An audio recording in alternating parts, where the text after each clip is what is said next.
पिता, क्योंकि छल के द्वारा ही जिसका जन्म हुआ है, ऐसे छलिया तो इस संसार में अधोगति को ही प्राप्त हो सकते हैं। बोलो जय श्री राम।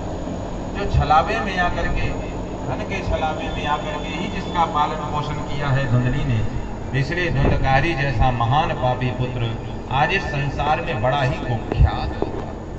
छोटे छोटे बालकों को जहां भी देखता है पकड़ करके मारने लगता है, जहां देखो वहीं लूटपाट करने लगता है। जीवन भर धुंधकारी ने सिर्फ पाप ही पाप किया है, पाप के अतिरिक्त उसने तो कुछ किया ही नहीं। फिर क्या था महाराज, आज एक दिन की बात, धुंधकारी ने प्रताड़ित करते हुए और अपने पिता आत्मदेव शर्मा के पास पहुंचा और कहने लगा, पिताजी मैं घर का बड़ा बेटा हूं, इसलिए बड़े बेटे का अधिकार है संपत्ति पे, इसलिए मैं चाहता हूं कि घर की सारी संपत्ति मेरे नाम करवा दो।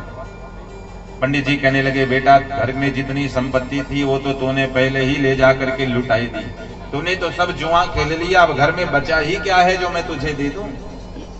आज आत्मग्लानि में हमारे आत्मदेव जी भर गए और मन ही मन अपने आप को कोसने लगे। संतों का आज वो वचन याद आ गया कि बेटा बेटी होने से कभी सुख नहीं है। मन में जैसे ये भाव आया तो महाराज छोटे बेटे अपने गोकर्ण जी के पास पहुंचे और कहने लगे, बेटा तू तो बहुत बड़ा ज्ञानी है, संसार में तेरी बहुत बड़ी ख्याति है, पंडितों में तेरा नाम आता है, इसलिए बेटा तू ही मेरा कल्याण कर।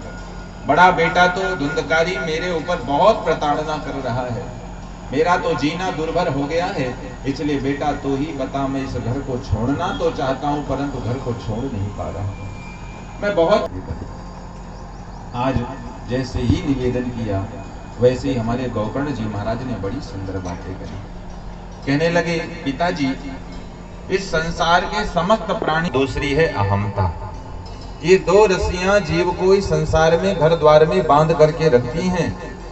ममता माने ये मेरा बेटा है, ये मेरा घर